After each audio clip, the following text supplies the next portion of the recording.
It's easier than ever before to buy gold and silver. In fact, it's as easy as clicking a button or tapping a screen and your order is in. But there's some things that you should know before you buy gold and silver. Some of these things, likely even the most seasoned stacker amongst us, may not have known. We'll talk about that and so much more as we explore.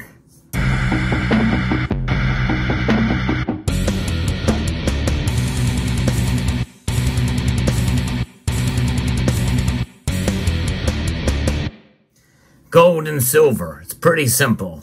These are metals that have been money, have been stores of value for thousands of years. Most of us know that. In fact, that's why many have started stacking and collecting precious metals over the years, especially in recent years. We've seen an influx of a whole lot of new buyers out there. And this video is mainly for you, but also for the seasoned stacker amongst us as well. It's good to be reminded, and maybe there's some tidbits of these things that you didn't know. I'm going to be talking about three things in particular that I think are quite valuable bits of information that you should be aware of before you buy any more, or even before you buy your first ounce if you are just beginning stacking. So what is it? Investing in gold and silver. What is it about it that appeals to us? Well, it is because it preserves your wealth over the long course of time. And in today's economy, we have high interest rates and inflation. That's a recipe for essentially what we've been starting to see, economic instability. Bank failures are now starting to come into focus again. And it's a fragile situation. We have geopolitics. So many people understand what's going on in the world. And one bit of factual information that I think you should be aware of that's not a part of this list of three, and that is all fiat currencies, which the whole world has them. These are currencies by decree of the government that says that this thing shall be a unit of exchange, the dollar, or whatever other currency you have out there that you use in your country. Well, here's a news flash for you. It will fail eventually. All currencies fail, or they get reset, which is essentially a failure of the old and a birth of the new. But gold and silver remain constant. And if money and paper money and coins are demonetized, that essentially makes them, for all intents and purposes, worthless. The only value is the intrinsic value that are contained therein. But one thing we should understand and realize about gold and silver, though, it may be very, very simple about how you put your money, where you put your money. That store value was what you're looking for. But it depends on the age from which you buy. Because it goes without saying that, hey, if you're near retirement age or you're at the sunset of your life, you know, stacking gold and silver is actually a riskier proposition than it is if you are younger. And there's a lot of young people that have come aboard and become knowledgeable now about the gold and silver and the value of it. And so it's good to see that happening. But there's a lot of newer stackers that are older as well. You have to be more careful. Let me say that again. You've got to be more careful because it's not just as easy as just buying it at a certain time and dumping a bunch of money in it. That's really not a good strategy no matter what your age is. But the idea of dollar cost averaging, which is essentially setting aside money in a budget and taking that currency and buying gold and silver with it on a monthly basis or every paycheck, however you decide to do it, that strategy works most of the time. In fact, if you're younger, it's more inclined to work often than not. But when you're older, it becomes a little more risky. It's a little bit more risky. So, you know, older investors close to retirement age, they'll need more income producing investments if they're going to really make their money work for them if they have not done that before. And gold and silver may not be those. But at the same time, as we get older, we also want to be more conservative with our investments. Gold and silver, I don't think necessarily are the most conservative investments out there at this point in time. If you're going to do that, maybe money markets or I-bonds or something like that, something to really help preserve your wealth, unless you want to pass your gold and silver down to the next generation. Then it's a different story. But you have to still be smart and be wise about how you buy. If you're younger, well, you have time on your hands. It is on your side as well. And that means that you're likely going to do better utilizing a dollar cost averaging approach or a variation of it, like I refer to as now enhanced dollar cost averaging. And I'll talk about that later in another video. But nonetheless, that is the thing you have to think about is your age. Age should be a factor before you buy. You think about where your situation is and how it's going to affect you and your family. So that's the first thing. That's number one. Number two is diversification. Now, you're thinking about it, well, it's just gold and silver. Yeah, you can buy gold and you can buy silver. You can create your own gold to silver ratio. And, I think it's smart to do that. It's smart to diversify between the two precious metals, but you can also diversify from within the precious metals.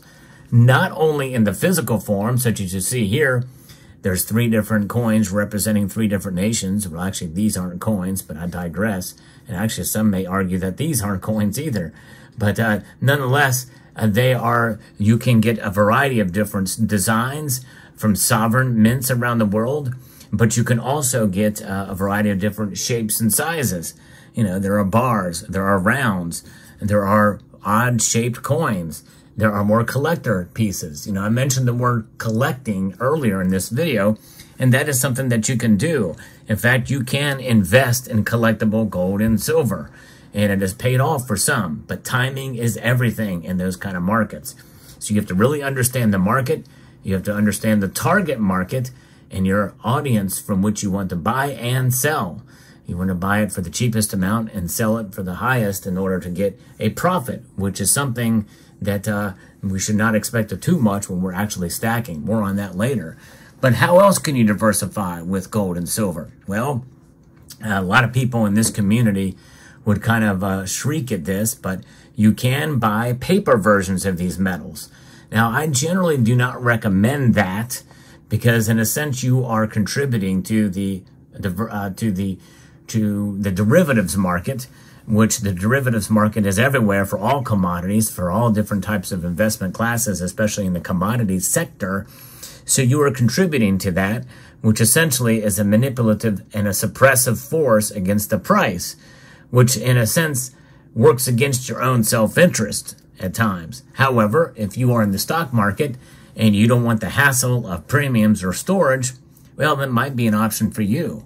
There are other ways to be able to invest in precious metals as well, too, that are a little bit more riskier, and that is general major mining stocks.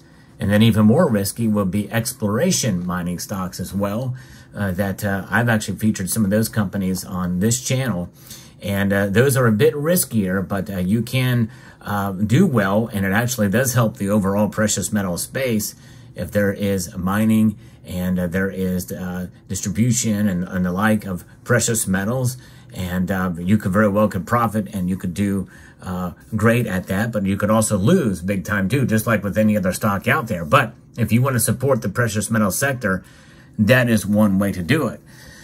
You can also speculate with gold futures as well, and there's multiple ways to invest with gold and silver futures, mining companies and the like.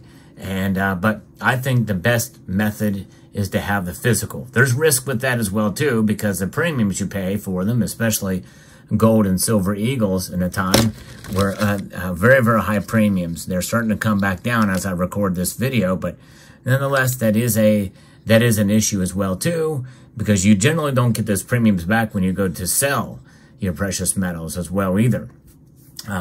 So you have to keep in mind and understand how you're buying precious metals. Spot price is something you should understand, how that's laid out, how that's different, by the way, on most precious metals bullion dealer websites than the market, like on Kitco or other places that provide that spot price. So keep that in mind too.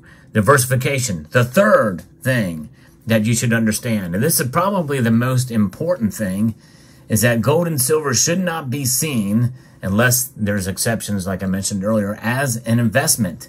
They do not produce dividends. They do not produce income. You will not profit with gold and silver buying. Let me say that again because it's very important. You should not expect to profit buying gold and silver. That's not what it's for. It should be thought of as a savings vehicle, as an insurance policy, if you will, in the physical form. It's a smart way to protect your hard-earned money, the value of your money, because what happens to the dollar over the course of its present form as a Federal Reserve note since December of 1913, it's lost over 99% of its value. So if you stuck this dollar in a drawer, let's say it's an earlier version of this dollar, and you pulled it out now, it'd be worth 1 red cent. That's it. That's the value of it over the course of time. It's a losing proposition, the dollar is, by design. Gold and silver are not necessarily a winning proposition in so much that you would profit from it. However, it is a wealth preservation proposition. That's right. It preserves your wealth. It maintains the stability of value, which is a very attractive thing in my view. So they don't produce anything, which is why I don't like to think of them as investments.